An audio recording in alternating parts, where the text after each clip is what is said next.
Olá, queridos, boa noite a todos, sejam bem-vindos. Bel Silva, boa noite, Antônia, minha mãe, tantos outros que ainda não conseguiu ver o nome. Muito obrigado pela sua presença aqui, Analice, seja muito bem-vinda nessa noite tão especial de louvor a Deus, né? Louvor à vida, né? De atitudes, de renovação, de reflexão. E mais uma vez eu quero agradecer a todos vocês, né, que estão aqui conosco. Eu falo conosco porque a gente nunca está só, não é verdade?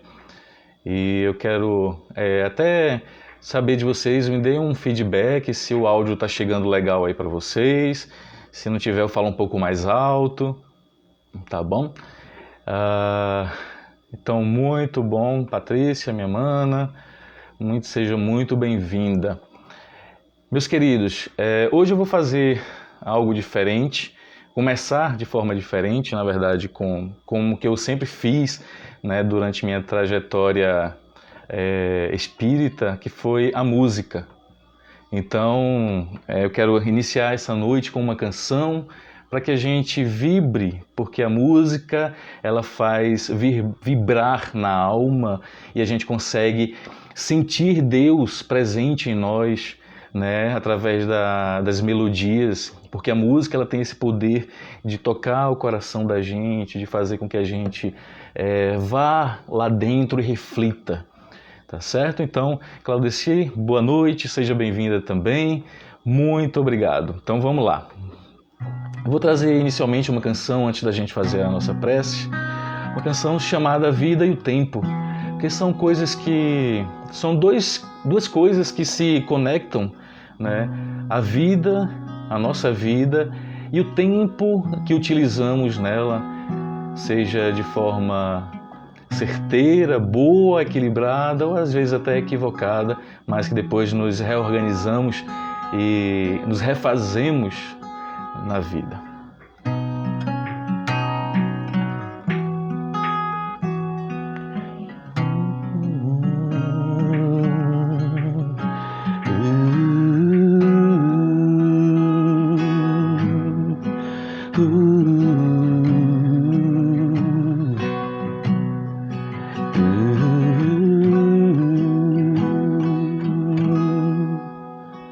Somente o tempo vai revelar quem sou, vai revelar em mim a força que eu sou. Somente o tempo vai me mostrar o que é real, que a vida se renova, nunca nada é igual. Não adianta se esconder de si mesmo, se descobrir. É o maior segredo, o segredo da vida. É sempre estar feliz, viver essa vida, a vida está por um triz. O tempo te faz outra vez mudar, o tempo te faz revelar. O tempo desnuda a ilusão, o tempo transforma o coração. A vida te faz tirar o véu, a vida te mostra onde está teu céu. A vida te leva para o que é bom, a vida, o bom é afinar o tom.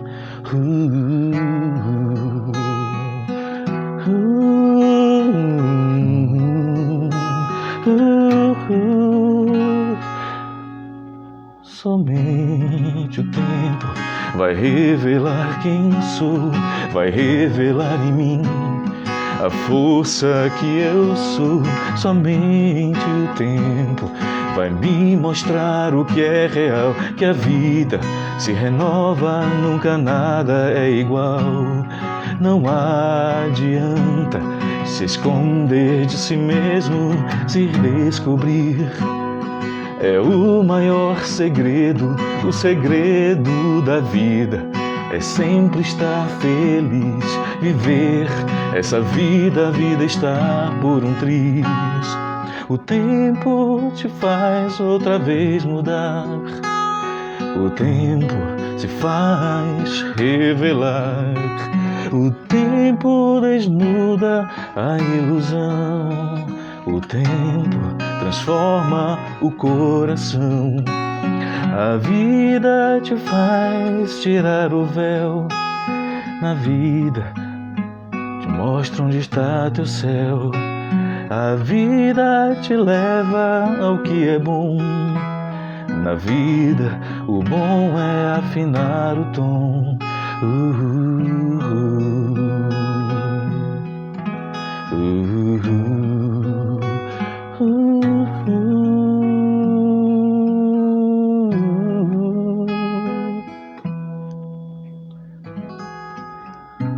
Então vamos aproveitar essa linda melodia e imaginar o Cristo sempre ali ao nosso lado, nos dando a força com suas palavras amenas, nos dando coragem para enfrentar as lutas do dia a dia, nos dando ainda mais a fé que precisamos para enfrentar nossos obstáculos.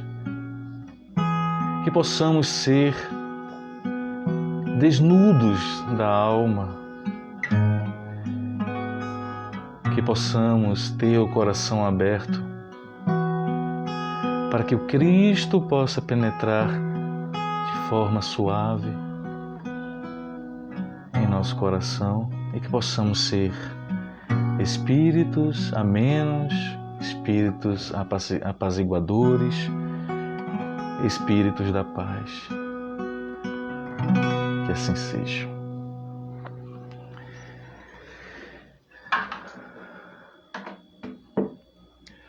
Meus amigos, minhas amigas, muito boa noite.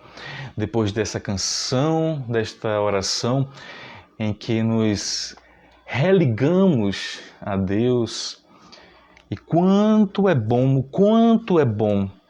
a gente se sentir em paz, né? Como eu disse antes da canção, a música ela tem esse poder de nos deslocar para dentro de nós.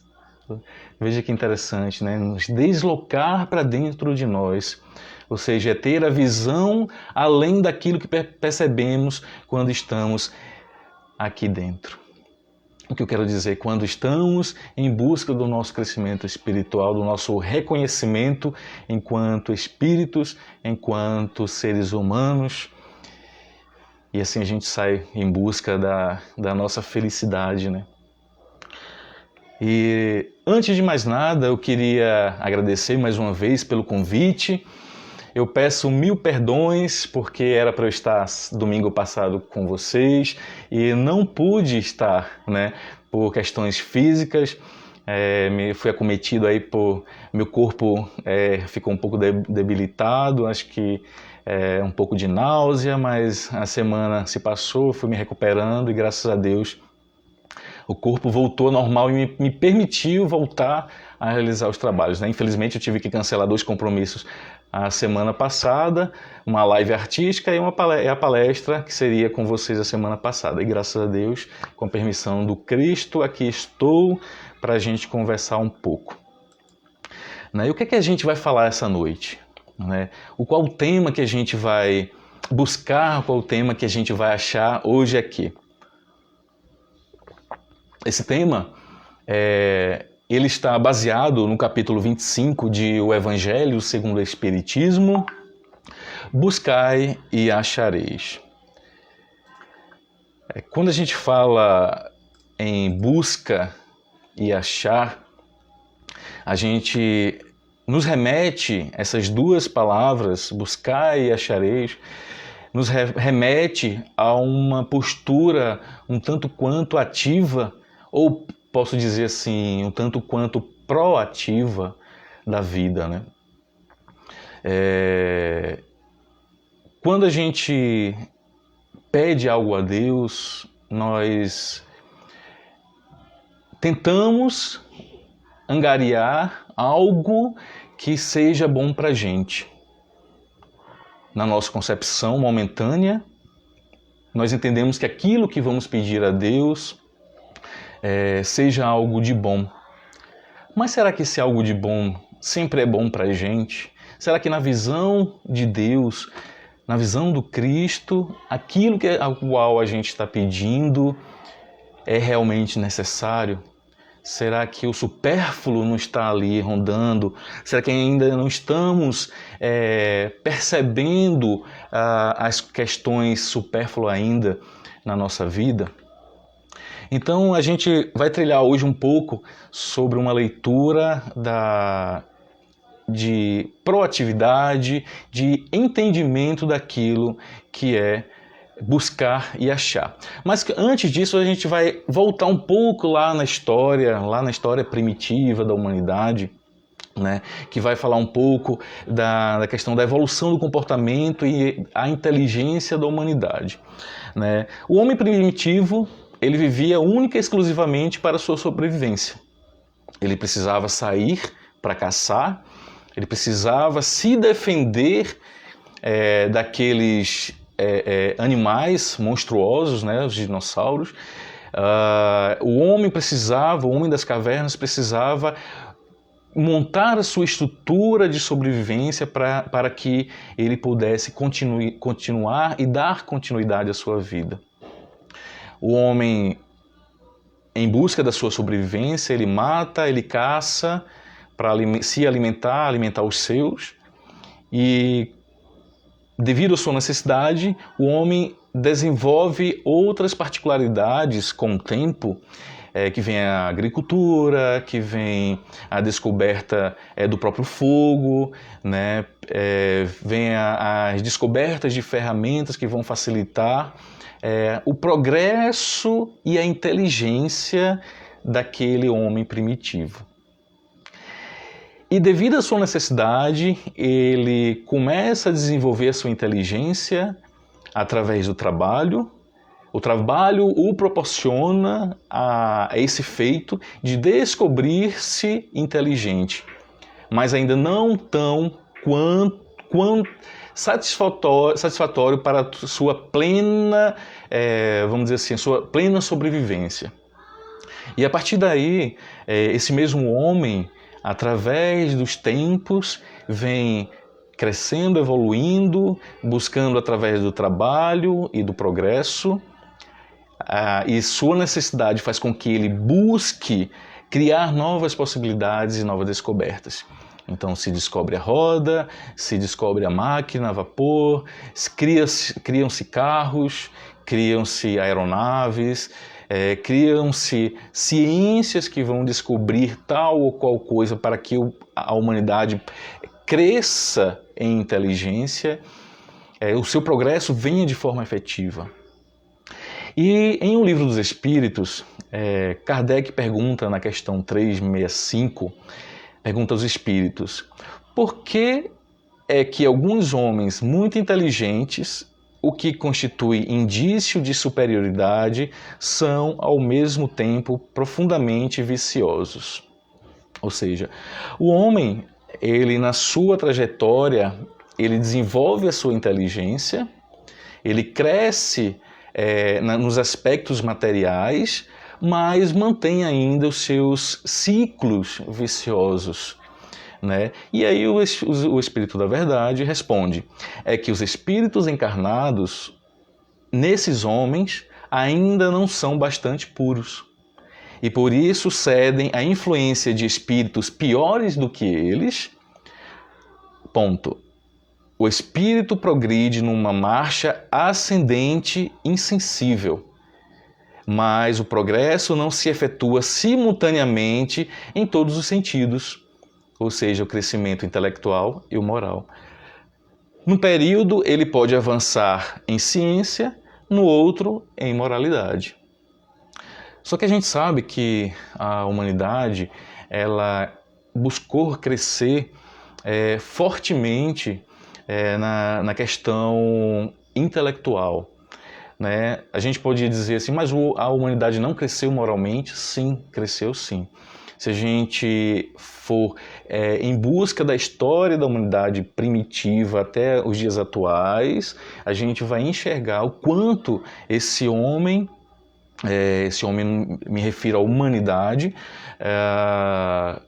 o quanto ele cresceu num gráfico em escala crescente, ascendente, a sua intelectualidade, o homem conseguiu sair do planeta Terra, foi até a Lua, está buscando agora chegar a Marte, já mandou robôs para lá, ou seja, a linha em que o homem cresce na sua inteligência é muito diferente ainda na linha crescente moralmente, ou seja, elas saem de forma bem distante, mas em algum momento elas se aproximam e vai chegar um ponto em que elas vão andar por si só, de forma igualitária.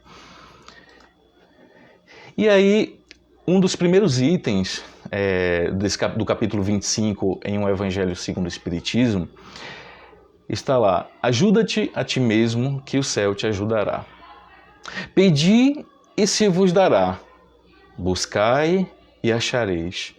Batei a porta e se vos abrirá. Porquanto quem pede recebe, e quem procura acha. E aquele que bate a porta abrir-se-á. Qual o homem dentre vós que dá uma pedra ao filho que lhe pede um pão? Ou se pedir um peixe, dá-lhe-á uma serpente? Ora, se sendo maus como sois, sabeis dar boas coisas aos vossos filhos, não é lógico que com mais forte razão vosso Pai, que está nos céus, dê os bens verdadeiros aos que lhes pedirem. Ou seja, quando a gente lê essa primeira frase, a gente enxerga 3 verbos: pedir, buscai e bater. O que é que Jesus queria nos trazer enquanto falava, dava essa mensagem, né? Pedi e se vos dará, buscai e acharei, batei a porta e vos abrirá. Que na verdade o homem, ele precisa primeiramente saber o que quer, precisa ter uma postura ativa perante si mesmo, né? Porque não adianta, como eu sempre falo, não adianta sermos mendigos espirituais. Né? Quando a gente se refere a um mendigo, a gente imagina, eu estou falando, vocês vão criar na sua tela mental a imagem daquele homem ou aquela mulher sentada ao chão, inerte, vendo as pessoas passarem, apenas estendendo a mão pedindo para aquelas pessoas. Né? Ou seja, eu estou inerte, estático na minha vida, estou esperando, vendo as pessoas, ou seja, a vida passar, e ao mesmo tempo estou esperando que as coisas aconteçam, que venham, que caiam do céu, para que possa acontecer de alguma forma alguma coisa. Ou seja, nesse estado espiritual, de mendigo espiritual, eu não sei o que eu quero. Eu apenas estou ali parado na vida esperando alguma coisa acontecer. Então é preciso que a gente entenda essa mensagem do Cristo, pedir, buscar e bater. Ou seja, faz a tua parte que o céu te ajudará. É necessário que a gente tenha essa postura de dono de si mesmo, autores da nossa própria jornada, para que a gente possa ir ao Cristo. Mas como é que a gente faz isso? Através do trabalho. Ah, mas Claude, é o trabalho profissional? Também. Essa semana eu estava no meu ambiente de trabalho e conversava com um colega de trabalho, passando algumas orientações e falando para eles o quanto era importante o nosso trabalho. Né? Muitos se dedicam à área da medicina, se dedicam à vida do corpo, a tratarem do corpo físico. E no meu trabalho eu trabalho com produtos de cuidados pessoais e medicamentos. E eu falava para essa pessoa o quanto era importante o cuidado que a gente deveria ter, e a gente tem, com os produtos que a gente leva àquelas pessoas que vão consumir lá na outra ponta. Né? Que não é só o cuidar do próximo, o amor ao próximo, não está somente quando eu estou falando aqui. O cuidado com o próximo não está somente quando eu estou no centro espírita, quando eu estou orientando um espírito numa reunião mediúnica. Isso faz parte do processo. A partir do momento que eu estou dialogando com alguém, que eu cuido do meu lado profissional, quem é professor, por exemplo, que ensina aquelas crianças um caminho profissional, um caminho sobre a vida, sobre ética, sobre moral, ela está exercendo amor ao próximo. Então ela está fazendo o seu trabalho enquanto espírito participante de um mundo criado por Deus. Então somos parte disso, somos o fluido, parte do fluido universal, né? Somos criaturas divinas, assim dizia Jesus, né? Vós sois deuses, podeis fazer aquilo que fiz e muito mais. E aí lá em O Livro dos Espíritos, na parte 3ª das Leis Morais, capítulo 3, que é a Lei do Trabalho, Kardec pergunta o seguinte, na questão 674. A necessidade do trabalho é lei da natureza? Responde os espíritos. O trabalho é lei da natureza, por isso mesmo que constitui uma necessidade, e a civilização obriga o homem a trabalhar mais, porque ele aumenta as necessidades e os gozos. Ou seja, se eu quero construir meus bens, por exemplo. Se eu busco ter, no final do ano, fazer uma viagem, eu quero o ano que vem trocar o meu carro, porque eu preciso de ter um carro mais confortável. Se eu quero trocar a minha geladeira, são bens necessários para a sobrevivência do homem.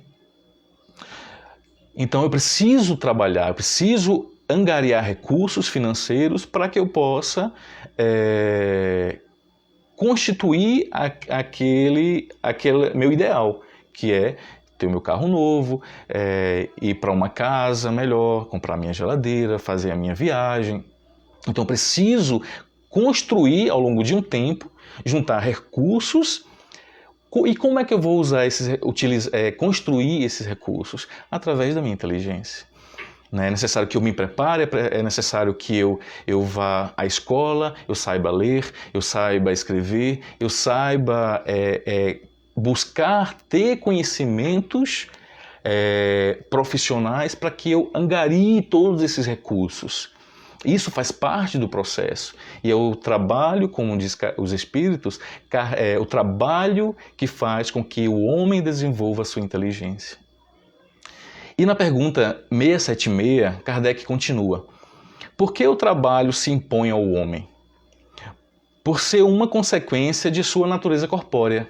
Ou seja, é necessário que eu trabalhe para sobreviver e alimentar o meu corpo, da mesma forma que eu alimento o meu espírito com a leitura, com o conhecimento, eu preciso alimentar ao meu corpo. Né? Quando o corpo começa a definhar que vem a fome, então o corpo dá um alerta, olha, eu preciso de reforços energéticos para que eu possa continuar trabalhando de forma satisfatória, para que você continue me usando e eu dê o retorno que você deseja. Então, assim é o espírito. Para que o espírito possa caminhar na sua jornada, ele precisa se desenvolver, se alimentar em momentos continuados, para que ele cresça, né, de forma ascendente ao seu crescimento, vamos dizer assim, a sua maioridade espiritual. E o Espírito da Verdade continua. É expiação e, ao mesmo tempo, meio de aperfeiçoamento da sua inteligência. Olha aí, o trabalho. Sem o trabalho, o homem permaneceria sempre na infância, quanto à inteligência. Por isso é que o seu alimento, sua segurança, o seu bem-estar dependem do seu trabalho e da sua atividade. E ao que é muito fraco de corpo, outorgou Deus a inteligência para suprir essa limitação, mas é sempre um trabalho.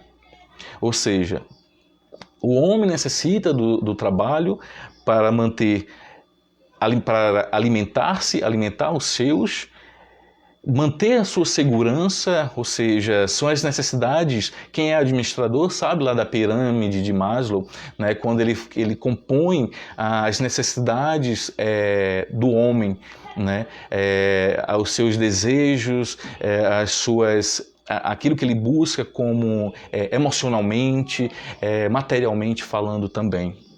Então, Maslow, ele define em cada etapa, ele coloca dentro dessa pirâmide as necessidades básicas do homem, né, que é alimentar-se, ter o dinheiro, né, os recursos materiais para alimentar-se, os recursos para o seu lazer, a sua segurança, a segurança da sua família e para a sua vida íntima, sexualmente falando também. E ele busca criando essa proposta de necessidade do homem. E isso as empresas, grandes empresas, buscam trabalhar fazendo com que essas necessidades sejam supridas da melhor forma possível. Claro que a depender de tal ou qual empresa. E então, continuando em O Livro dos Espíritos, na parte 3ª, capítulo 3, Kardec continua na pergunta 776. Serão coisas idênticas o estado de natureza e a lei natural? O Espírito da Verdade responde, não. O estado de natureza é o estado primitivo, ou seja, é a natureza física, a necessidade do homem enquanto ser primitivo, enquanto ser homem carnal. A civilização é incompatível com o estado de natureza, ao passo que a lei natural contribui para o progresso da humanidade. Ou seja, o que é essa lei natural? Uma lei criada por Deus, que naturalmente faz com que o homem progrida, queira o homem ou não. Então, Deus, ele possibilita, ele incentiva, ele empurra o homem a naturalmente crescer. A gente vê os exemplos da história, né, como eu falei no início, né, o homem saiu do planeta Terra, o homem foi além, né, do seu planeta, o homem se descobriu através da ciência, das pesquisas, N possibilidades para o corpo, né? Um dia desse eu estava vendo uma empresa de robótica criando robôs com afeições altamente parecidas com os seres humanos, com o objetivo de eles sentirem sensações. Olha que interessante. Né? Robôs sentindo sensações, sentindo o reflexo do sentimento do ser humano que está em diálogo com ele. A ciência descobre, cria robôs que se reproduzem por si só. Olha isso. Ou seja, robôs, células que se reproduzem. Quem imaginava que há 100 anos atrás, que um dia poderíamos estar falando num aparelho móvel, um telefone móvel, onde tudo dentro dele está. Ou seja, eu acesso minhas contas bancárias, eu consigo falar com pessoas, vendo essas pessoas. Quem imaginaria isso? Vocês já imaginaram daqui a 100 anos o que a ciência vai descobrir? Mas como é que o homem estará moralmente? Como é que esse mesmo homem daqui a 100 anos vai estar? Podemos ser até nós mesmos de volta aqui. Né? Nada mais a reencarnação, ela possibilita esse vai e vem, né? Ora eu estou aqui encarnado, volto à pátria espiritual, reencarno novamente e dou continuidade àquele conhecimento que eu desenvolvi. Os grandes cientistas de hoje são aqueles cientistas que lá no passado, por afeição, como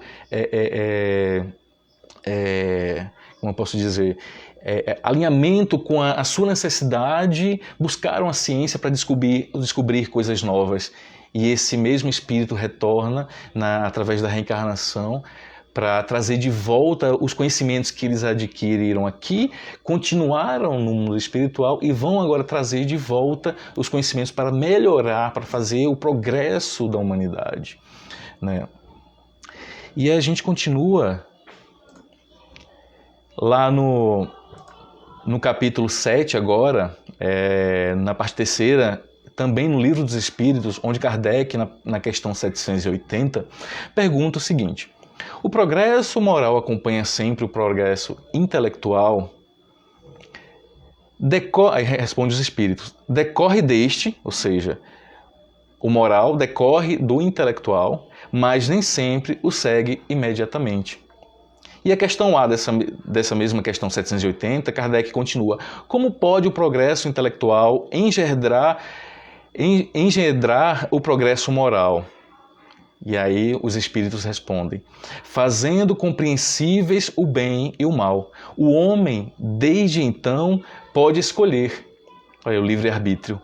O desenvolvimento do livre-arbítrio acompanha o da inteligência e aumenta a responsabilidade dos atos. É interessante como as coisas se encaixam, né? Eu, através do meu livre-arbítrio, eu vou pelo caminho do bem ou do mal. Eu sou inteligente, eu desenvolvi a minha inteligência. Porém, com qual objetivo eu estou utilizando a minha inteligência? Muitos, se vocês forem pesquisar na história, quantos e quantos homens que tinham o poder da oratória, do convencimento de pessoas, utilizaram a sua ideia, tudo começa por uma ideia, onde aquela pessoa achava que era o ideal, né, para aquela humanidade, para o seu local, para o seu país, para a sua cidade, e levam aquelas pessoas a um projeto maligno, um projeto mau, né? Quando a gente vai para a história recentemente, a gente vê, por exemplo, a Segunda Guerra Mundial através de Adolf Hitler, né? Mas também a gente vê seres humanos formidáveis que usam sua inteligência já no equilíbrio moral, como Gandhi, por exemplo, um espírito recente, de história me refiro, onde usou a sua inteligência, a sua moral para equilibrar o povo da Índia, para trazer um ideal de paz para a Índia, né? Fazendo com que a Índia se libertasse da Inglaterra, né? E aí os espíritos continuam: o progresso completo constitui o objetivo, ou seja, o meu objetivo como espírito é evoluir, chegar num estágio de progresso completo, ou seja, espírito puro. Os povos, porém, como os indivíduos, só passo a passo o atingem. Enquanto não se lhes haja desenvolvido o senso moral, pode mesmo acontecer que se sirvam da inteligência para a prática do mal. O moral e a inteligência são duas forças que só com o tempo chegam a equilibrar-se, né? Então, é necessário que o homem cresça em sua inteligência, mas é necessário que ele traga a sua moral em equilíbrio para que as duas asas batam ao mesmo tempo e alce voo, né? Porque se apenas uma asa bater, ela vai fazer isso, né?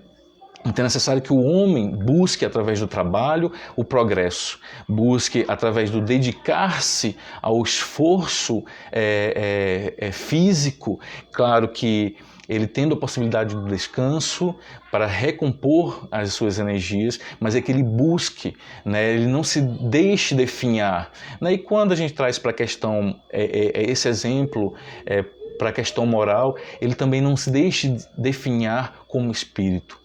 Não se deixa imoral ou amoral estar estagnado em sua vida. Então, a gente continuando no capítulo 25, a gente vê o item 2, observar os pássaros dos céus. E Jesus ali fala: não acumuleis tesouros na terra, onde a ferrugem e os vermes os comem, e onde os ladrões os desenterram e roubam. Acumulai tesouros no céu, onde nem a ferrugem nem os vermes o comem. Porquanto onde está o vosso tesouro, aí está o vosso coração. Eis que, porque vos digo, não vos inquieteis por saber onde achareis o que comer para o sustento da vossa vida, nem onde tirareis vestes para cobrir o vosso corpo. Não é a vida mais do que o alimento, e o corpo mais do que as vestes? Observai os pássaros do céu, não semeiam nem ceifam, nada guardam nos celeiros, mas vosso Pai Celestial os alimenta. Não sois muito mais do que eles? E qual dentre vós o que pode, com todos os seus esforços, aumentar de um côncavo a sua estatura? Um côncavo era uma medição que os povos antigos, egípcios, os romanos, eles utilizavam o antebraço, do dedo médio até o cotovelo, eles usavam essa medida, Por isso que Jesus falava que com todos os esforços aumentar de um côncavo a sua estatura. Então, o côncavo, na verdade, era uma medida utilizada pelos povos antigos, que vem aí do grego, que agora me perdoem, mas eu não lembro a palavra grega, que quer dizer cotovelo. Tá?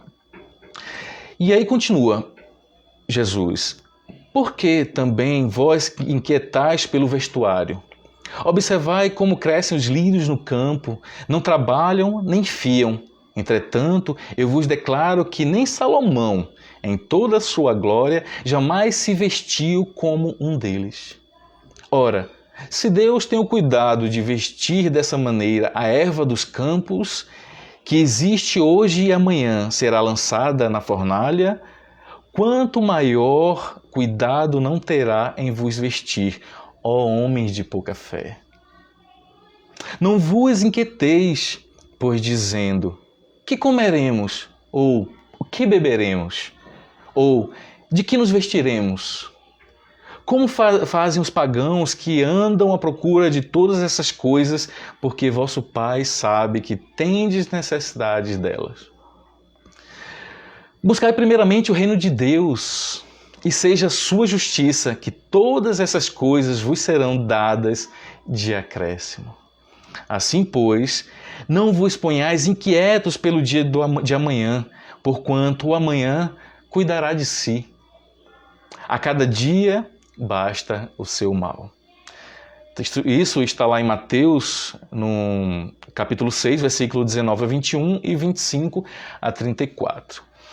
É bem interessante, quando o título, observai os pássaros dos céus, quando Jesus dá esse exemplo dos pássaros que eles nada acumulam, nada plantam no sentido de cultivar o seu próprio alimento, mas que eles usam, absorvem da própria natureza o seu alimento.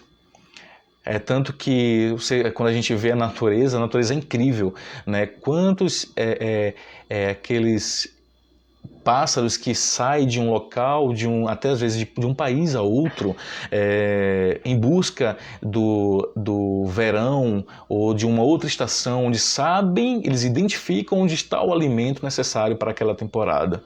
Da mesma forma, as baleias, os golfinhos, os peixes, Então, a própria natureza lhe dá. A gente pode atribuir isso de forma efetiva ao pé da letra hoje? Não exatamente. O que Jesus queria dizer é que a gente não devesse nos preocupar com amanhã. Isso é interessante que eu falando isso, até eu reflito para mim mesmo. A gente acha que às vezes quem está falando aqui vamos dizer assim, é um cara espetacular, moralmente evoluído e tal, mas não. Somos seres humanos como todos que aqui estão. Assim somos espíritos, já dizia um espírito amigo, que dizia assim: meu jovem, a única diferença entre eu e você é que eu estou do lado de cá, você está aí. Hora eu vou estar aqui, você aí, hora você estará aqui, eu aí, e estaremos nessa troca de cuidados, né? Então, somos seres em evolução, em crescimento, abrindo o nosso coração. E eu lembrei de um momento em que eu me preocupei com o dia do amanhã, o dia de amanhã, né? A gente sempre se preocupa com as contas, né? E aí vem, quando a gente vai entrar no detalhe do estudo, a gente se pega numa situação dessa, onde Jesus vem falar para a gente, para mim em especial, o quanto não devemos nos apegar àquele momento, né? Devemos abrir o nosso coração e buscar usar a inteligência para que a gente possa também fazer com que o dia de amanhã tenha seus próprios recursos, né? Nós não podemos abandonar a nossa vida, não, agora eu vou viver somente o agora, amanhã, o que acontecer amanhã eu vou e resolvo. Não, porque nós estaríamos sendo desinteligentes e ingerentes da nossa própria vida, né? A gente não pode deixar, a gente tem que saber gerenciar nossa vida, a gente precisa saber identificar as nossas necessidades, saber o que queremos construir, usar a inteligência para buscar essa construção, angariar os recursos através do trabalho, mas jamais sendo imorais nessa busca de crescimento. Porque em qualquer trabalho, aí está o sentido espiritual. Como eu falava anteriormente, o nosso lado profissional, ele faz parte de todo um contexto pessoal, né? Se eu estou, o meu contexto espiritual não está exclusivamente nos meus trabalhos religiosos, espíritas e no meu trabalho familiar. Não, ele está também no meu trabalho profissional, está na minha relação com as pessoas, né?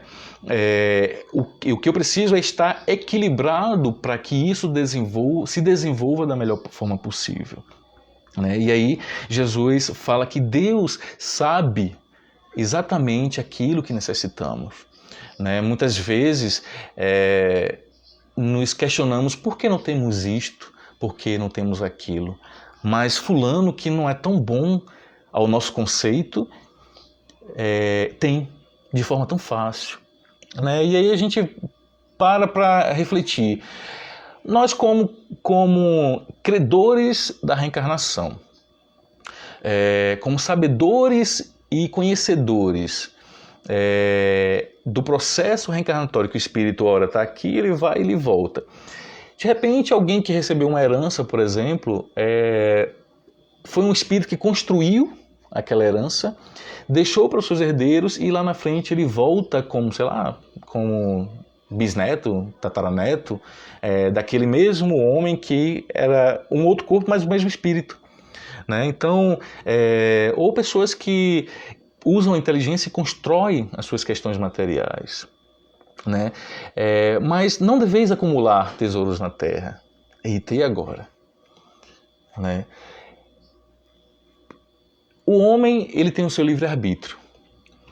O problema não é acumular o tesouro da terra.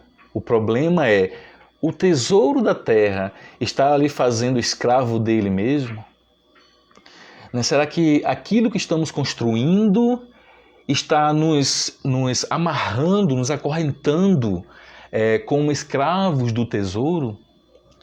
Será que estamos dando muita ênfase a Mamon e esquecendo das coisas de Deus?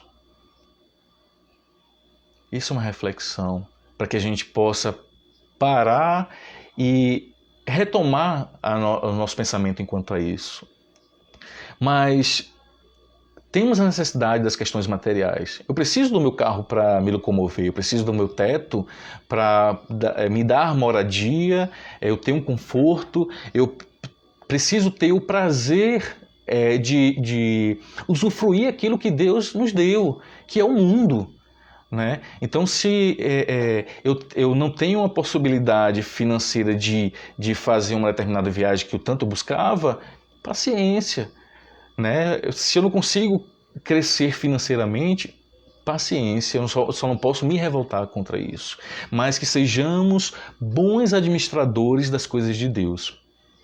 Isso me remete a uma história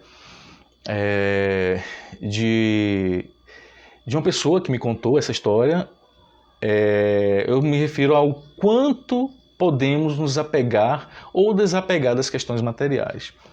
E essa pessoa me conta que uma família do interior da Bahia o procurou, pedindo ajuda, porque estava sendo acometida por fenômenos espirituais que estavam causando problemas dentro de casa. O que eram esses fenômenos? Pedra paralelepípedo que caía em cima da casa, onde a rua era de barro. Olha só que interessante. A colher de pau que estava no fogão ali, no feijão, mexendo, quando aquela mulher saía da cozinha, virava as costas para o fogão, aquela colher de pau vinha e nas costas dela. Pedras que caíam do telhado. Então eram situações que ocorreram com essa família, que ela estava desesperada, não sabia mais o que fazer. E aí essa família chama essa pessoa vai com um grupo de médiums da instituição espírita e vai atender essa família. E lá eles começam a entrevistar a família, eles explicam as situações, como é que estava acontecendo e tal, a curiosidade das pessoas ao redor da casa, né, porque aconteciam fenômenos e ela naturalmente, por medo, por receio, falava para os vizinhos. E aí esse grupo, quando chega lá, pede para que feche todas as portas, para que a curiosidade da vizinhança não venha atrapalhar o trabalho. E então inicia-se um momento de oração, inicia-se a leitura do Evangelho e, de repente, o espírito que estava causando aqueles fenômenos dá a comunicação através da psicofonia. E o espírito, muito revoltado, diz assim: eu quero que todos saiam da minha casa, quero que todos vão embora daqui, eu não quero eles aqui, eles invadiram a minha casa e tal. O que aconteceu? O espírito que era dono daquela casa desencarna, se mantém naquela mesma casa achando que ainda era o dono daquela residência. O tempo se passou, né, a casa foi vendida para esse casal começa a tomar conta, e aí um dos dirigentes entra em diálogo com aquele espírito e começa a chamar a atenção dele para a questão do trabalho. Olha que interessante. Ele não vai na questão...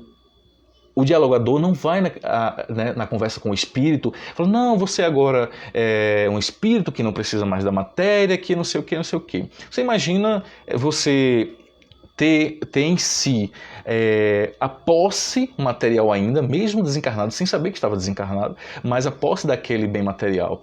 E aí o dialogador começa a refletir com ele, junto com ele, as possibilidades. O que são essas possibilidades? Ele faz com que aquele espírito enxergue e entenda que aquela família ali agora são os administradores da casa dele. Olha só que interessante, olha que mudança de visão. Aí ele fala assim: meu amigo, veja ao redor da casa como ela está bem cuidada. Eu cheguei aqui e vi o terreiro bem varrido, né, a cerca muito bem colocada, né, bem pintada. Veja como estão as paredes muito bem pintadas, bem cuidadas. Olha o piso como está. E o espírito começa a observar e fazer: realmente, eu observei isso também, mas eu não quero eles aqui. Ele fez: mas como é que você vai cuidar? Como é que você vai fazer para que esse cuidado continue? Por que você não permitir que esse casal, essa família, continue cuidando da sua casa?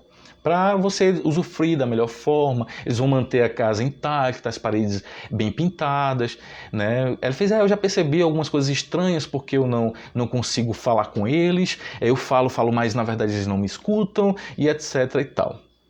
E aí o dialogador começa a levá-lo a uma outra visão, ou seja, o que aconteceu? Um espírito altamente ligado ao seu posse material, preso ainda às sensações materiais, e não se desvinculou à residência ao qual ele construiu. Ele usou a sua inteligência, construiu aquela casa, teve o seu sítio, né, mas não se desprendeu dele. Isso é que está o grande... A maioria dos problemas espirituais estão relacionados aos problemas de relacionamentos e materiais, o apego material. Então, esse é um dos grandes pontos, né, que o ser humano, o espírito humano precisa se libertar, né? E aí a gente termina se afadigando nesses processos, né? E no terceiro item do capítulo 25, Buscais e Achareis, lá na verdade, o terceiro ponto, no item 9, está lá em Mateus 10, 9 a 15, não vos fadigueis por possuir ouro, ou prata, ou qualquer outra moeda em vossos bolsos. Não prepareis saco para a viagem, nem 2 fatos, que são as mudas de roupas, né? Nem calçados, nem cajados, porquanto aquele que trabalha merece ser sustentado. Ao entrardes em qualquer cidade ou aldeia, procurai saber quem é digno de vos hospedar e ficar na sua casa até que partais de novo. Entrando na casa, saudai-a assim, que a paz seja nesta casa. Se a casa for digna disso, a vossa paz virá sobre ela. E se não for, a vossa paz voltará para vós. Quando alguém vos queira receber, não vos queira receber, nem escutar, sacudi ao sairdes dessa casa ou cidade, sacudi a poeira dos vossos pés. Digo-vos, em verdade, no dia do juízo, Sodoma e Gomorra serão tratados menos rigorosamente do que essa cidade. É interessante essa fala do Cristo, né, quando ele fala do desprendimento, né, não fadigueis por possuir ouros, não use a sua energia exacerbadamente para você obter os seus bens materiais. Construa-os de forma saudável. Não está errado em construir bens. É lei do engano aquele que acha que ter posses está errado. Não. O que está errado é como usar essa posse. Eu simplesmente ter um melhor carro da via, parar no sinal onde eu vejo uma família ali necessitada, mas eu não estou nem aí. Mas meu carrão está ali, a minha BMW está ali, meu Audi está ali. Mas eu não olho para aquele meu irmão que precisa R$1 ou R$2, né? Às vezes até uma família, a gente vê muito aqui em João Pessoa, venezuelanos que hoje estão pedindo com sua família nos sinais. Outro dia eu estava com minha esposa indo ao trabalho, e a gente vendo uma senhora e o filho dela, ela com um botijãozinho assim, pedindo dinheiro, e a criança com carrinho, tipo aquele da Hot Wheels, né, aquele pequenininho, e brincando assim na cadeira, ali sentado, né, de bermuda, camiseta, uma sandália bem simples, e brincando ali. E a gente parou no sinal e fiquei olhando, poxa, como é difícil isso. Né? Eu, particularmente, eu não dou dinheiro à criança, porque para mim, a criança elas tem que estar na escola estudando, aprendendo. Os pais daquelas crianças eles têm que buscar o trabalho. Claro que existem situações em que a sociedade termina interferindo de forma muito efetiva nessa questão e termina a gente não tendo os recursos necessários para dividir para as pessoas, né, pelo egoísmo, pelo orgulho. E aí os espíritos falam a Kardec, que o orgulho e a vaidade são os 2 pontos principais do empecilho do crescimento humano. Né? Enquanto eu tenho muito, enquanto poucos têm muito, muitos têm pouco, e esses que têm muito não querem nem saber em compartilhar. Mas que um dia permite Deus que as próprias circunstâncias da vida fará com que aquelas pessoas que ainda estão presas no seu orgulho, na sua vaidade, no seu materialismo, ainda se permita dar-se. Porque isso é o progresso, é uma lei natural. né? Quando os espíritos falam que a lei do trabalho, a lei do progresso é uma lei natural de Deus. Então, naturalmente, a questão intelecto e moral, elas vão crescer no ser humano, né? Infelizmente, aqueles que não quiserem participar disso, vamos dizer assim, não estarão mais conosco, né? E aí Jesus fala, né, quando ele diz que quando foste visitar, porque era uma prática muito patriarcal da época, em que quando os homens partiam para uma outra cidade, os patriarcas daquela cidade, outros homens recebiam em suas residências, suas casas, aqueles viajantes, né? Mas tanto que Jesus fala: procurai quem te quer receber.